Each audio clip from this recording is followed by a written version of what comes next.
Et c'est sur Télé 50.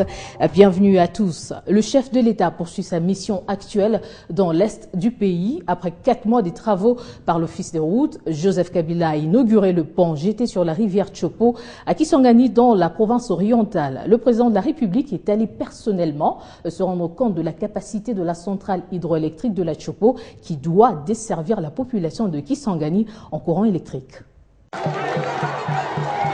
Après avoir lancé officiellement le courant électrique sur le pont Chopo 2 rénové et modernisé, ce pont, le tout premier du genre, modulaire et électrifié en RDC, le président de la République Joseph Kabila Kabange est allé s'enquérir de la capacité de la centrale hydroélectrique de la Chopo de desservir la ville de Kisangani en courant électrique. Conduit par le gouverneur de la province orientale, Jean Bamanissa Saïdi, le chef de l'État a reçu des explications sur l'implantation de la nouvelle machine acquise dans le cadre du programme d'appui à la fourniture de l'électricité à Kisangani. Nous avons reçu le privilège de recevoir le chef de l'État qui est venu au fait se rendre compte de la nouvelle machine qui a été implantée ici à Kisangani dans le cadre de ce qu'on a appelé le projet d'appui à la fourniture de l'électricité à la ville de Kisangani. Il a été émerveillé, c'est une machine de nouvelle génération. Mais alors au-delà de cette question, il nous a demandé quelle était la demande potentielle de la ville de Kisangani par rapport à la puissance installée de la centrale de la Chopo. Et là, nous avions saisi cette opportunité pour montrer au chef de l'État qu'il y a un déficit de puissance à la centrale par rapport à la demande. Parce qu'en fait, s'il faut prendre la puissance globale de la centrale, elle est évaluée à 18 MW, pendant que la demande est évaluée à environ 33 MW. Et alors lui-même a dit qu'il y a une nécessité pressante pour qu'on puisse, à court terme, et à moyen terme aussi peut-être, implanter une nouvelle centrale ici au niveau de la ville de Kisangani. Rendons-nous au Sud Kivu pour parler de la catastrophe survenue samedi dans le territoire de Calais qui a fait plusieurs morts, des personnes portées disparues et même des maisons ont été détruites. C'est donc un désastre total pour les habitants de ce coin du Sud Kivu. Et le gouverneur de cette province, Marcelin Sichambo, et quelques autorités de cette province ont fait le déplacement sur le lieu pour se rendre compte des dégâts causés. Les secouristes sont à pied d'œuvre à Kabangala, l'un des sites les plus touchés. Ici, des champs étaient dévastés et plusieurs personnes disparues.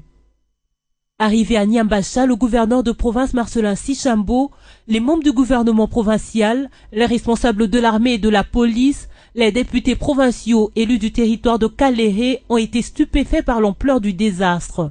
Les crues de la rivière ont charrié de grosses pierres de 500 à 700 kilos qui se sont entassées et bouché des buses. Du coup, la rivière a quitté son lit. Il en est de même à Luzira, où le pont a été contourné de part et d'autre par des eaux enchaînées. Pour traverser la rivière Luzira, la population a recours désormais aux moyens rudimentaires, lesquels moyens ont été empruntés aussi par le gouverneur de province, plus que déterminé à aller au bout de sa visite. Peu avant lui, c'est le ministre provincial des Travaux publics et Reconstruction, Lucien Kalenga Riziki, qui s'est livré au même exercice, sans doute risqué. Selon les observateurs, la coupe désordonnée des arbres sur le flanc des collines du territoire de Kalehe contribue au drame que vivent aujourd'hui les populations de ce coin du Sud Kivu. D'où l'appel du gouverneur de province. De la même façon qu'on plante les bananiers chez soi, on doit planter aussi les arbres qui soutiennent la montagne. Sinon, on ne devra même pas attendre le cycle normal en géologie pour voir toutes ces montagnes se retrouver dans le lac. Cette catastrophe meurtrière survient au moment où la province de Sud Kivu est en pleine saison de pluie. Restons à Calais où il y aura bientôt une commission de compassion des députés nationaux dans ce territoire. La décision a été prise ce mardi après la réunion tenue au Palais du Peuple par le président de l'Assemblée nationale et les députés du Sud Kivu. Par ailleurs, Aubin Minakou a reçu le député national Fidel Babala, libéré récemment par la Cour pénale internationale. Frappés par une calamité naturelle, les députés originaires du Sud Kivu ont exposé la situation qui prévaut à Kalele après l'éboulement du sol, occasionnant la mort de plus de 200 compatriotes. Après échange avec le président de l'Assemblée nationale, Obeminaku Unjalandjoko, il a été décidé de l'envoi d'une commission de compassion dans quelques jours. Il a décidé de déployer une mission de consolation au sud Kivu pour essayer de marquer en fait la présence de l'Assemblée nationale. Le président pense qu'il y a quand même moyen d'intervenir tant soit peu. Après sa libération à titre provisoire par la CPI, le député MLC Fidel Babala a regagné Kinshasa le jeudi 23 octobre dans la soirée. Et ce mardi, il a été reçu par le président de l'Assemblée nationale, Obemina Kunjalandioko, au Palais du Peuple. Content de retrouver l'hémicycle du Palais du Peuple, Fidel Babala a annoncé qu'il devra reprendre ses activités parlementaires ce mercredi. On n'est pas obligé d'avoir des attitudes inamicales. J'apprécie et je remercie aussi les amis de la majorité qui se sont déplacés pour me faire un petit coucou le jour de mon retour. Et cela démontre aussi qu'on peut, au-delà des opinions politiques, avoir des réelles relations avec des amis. C'est ça le Congo, ça devrait être ça le Congo.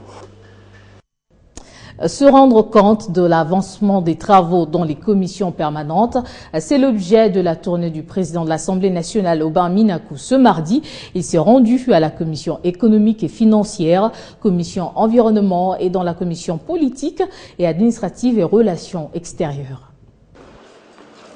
En plénière comme en commission permanente, les élus du peuple travaillent d'arrache-pied pour mettre en place des textes et des lois nécessaires pour le bien-être de la population congolaise. Ce constat est fait ce mardi par le président de l'Assemblée nationale, Aubin Minakou, qui a effectué la ronde des commissions ce mardi.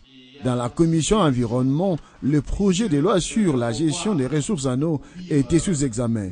Malgré les intempéries, les députés nationaux de la commission PAJ et relations extérieures n'ont pas manqué de répondre présents dans la salle de spectacle pour examiner le projet de loi devant régir les personnes avec handicap. Située en face de l'immeuble Sofidé de la commune de la Gombe, la commission économique et financière a reçu la visite du président de l'Assemblée nationale, Obemina Kunjalandioko. Cette descente cadre avec la décision prise en plénière pour le suivi des travaux effectués par les commissions permanentes. Aujourd'hui, c'est avec plaisir que j'ai fait le tour des différentes commissions et je me rends compte, heureusement, que dans toutes les commissions, quasiment tous les députés sont présents, en train de discuter, d'échanger, d'entendre les membres des différents services publics de l'État. C'est cela le travail du député. Comment les travaux avancent en commission Ecofin? Jean-Luc Moto-Kambali répond. Nous sommes en train de faire les auditions des membres du gouvernement, notamment pour essayer de comprendre les prévisions que le gouvernement a présentées en termes de recettes, mais aussi en termes de dépenses. Parce que comme vous le savez, il y a énormément de besoins de la République, mais les recettes sont jusque-là minimes et nous essayons donc de discuter avec tous les services d'assiette, les régies financières pour essayer de voir comment on peut améliorer les recettes publiques. Parlons budget dans ce journal. Les différents acteurs de la société civile congolaise se sont réunis du 7 au 10 octobre. Question d'analyser le rapport de la Cour des comptes sur la reddition des comptes exercice 2012 dans le cadre du contrôle citoyen de la gestion des finances publiques organisé par l'Observatoire de la dépense publique avec l'appui de la Fondation sud-africaine OCISA. L'analyse du rapport présenté ce mardi fait allusion aux progrès réalisés par le gouvernement. L'analyse faite ici par la société civile sur la reddition des comptes 2012 s'articule autour de 5 parties, notamment les résultats généraux de l'exécution de la loi des finances, les recettes, les dépenses courantes, les dépenses d'investissement ainsi que la gestion des autorisations budgétaires. Il y a un certain nombre de dysfonctionnements qui continuent dans l'exécution du budget. Comme je le disais tout à l'heure, notamment par rapport à la comptabilisation des opérations à la fois des dépenses de l'État. Nous avons vu aussi que les recettes prévues ne sont pas réalisées comme il se doit. Et donc il y a un grand effort pour mobiliser les recettes dans le budget 2015 pour ne pas retomber dans ce qu'on a connu en 2012. En République démocratique du Congo, le budget national va crescendo. Mais cela n'empêche pas à la société civile de mettre son point de vue et proposer ainsi quelques recommandations. Nous constatons que pour 2015, le budget 2015, le projet du budget du gouvernement est déjà sur la table, donc le bureau de l'Assemblée nationale. Alors que par exemple le budget 2012 n'a été approuvé qu'en juillet 2013. Vous voyez, nous voulons que le gouvernement continue sur ces chemins-là, c'est-à-dire le respect du calendrier budgétaire. Mi-octobre 2014, Matata Ponyo dépose le projet de budget 2015 au Parlement. La société civile, elle, compte faire des analyses en rapport avec l'exécution de la loi des finances, et ce, en vue d'une reddition des comptes du budget du pouvoir central. De travailler pour l'intérêt général.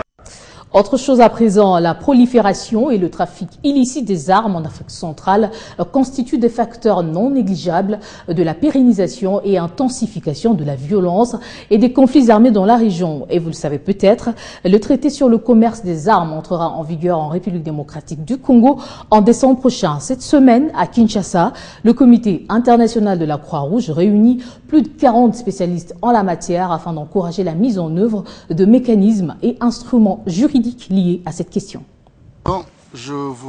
Adopté par l'ONU en avril 2013, le traité sur le commerce des armes constitue la première réponse mondiale à la souffrance humaine due à la large disponibilité et l'usage abusif d'une gamme de munitions, des armes légères et de petit calibre. Avec l'aide des experts externes du CICR, les participants à cette rencontre régionale, dite Convention de Kinshasa, discutent sur les défis à relever pour réglementer l'usage de ces types d'armes.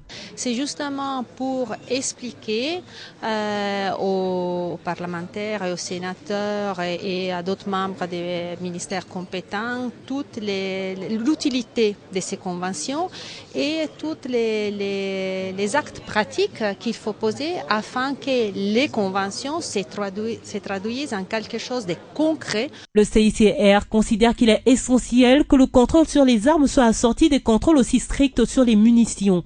Donc, indépendamment du système, les États doivent légiférer, mais aussi adopter un certain nombre de mesures au plan réglementaire et même pratique, tout simplement, pour s'efforcer de mettre en œuvre les objectifs des différents traités. Il s'agit de voir quelle est la meilleure manière la plus efficace possible pour que la mise en œuvre soit efficace. En mai dernier, le gouvernement congolais avait récupéré plus de 500 armes de guerre et 4500 munitions à l'issue de l'opération de désarmement volontaire des civils dans le district de Lituri, dans la province orientale.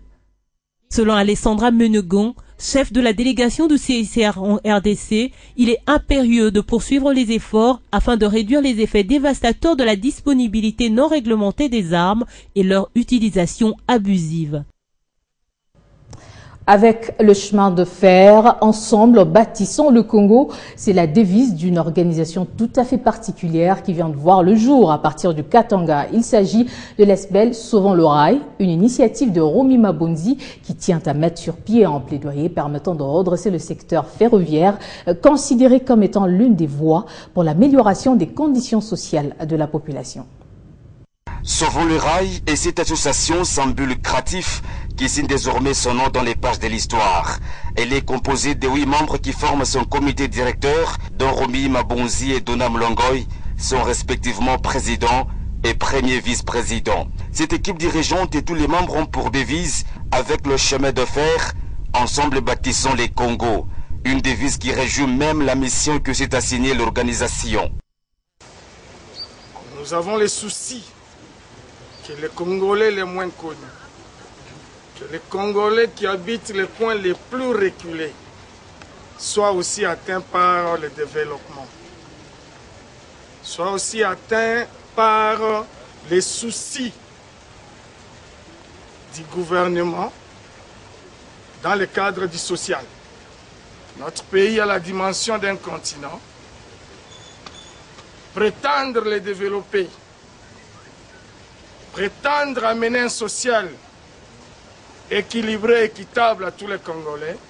Cet objectif sera poursuivi dans toutes les provinces de la République démocratique du Congo, desservies par les réseaux ferroviaires. L'ASBEL attend même installer ses antennes partout le long des 4008 km de rails et la sensibilisation est donc sa meilleure méthode pour arriver aux résultats escomptés. Puisque la motivation qui animait l'association est fondée, plusieurs personnes ont signé leur adhésion sur place en la soutenant avec une contribution, à l'exemple de M. Ali, dans ces images, ambassadeur universel de la paix et dignitaire d'État. La direction l'Équateur à présent, où le gouverneur intérimaire Sébastien Impeto a effectué une tournée à Issangué, dans le territoire du Nord Ubangi. Objectif, sensibiliser la population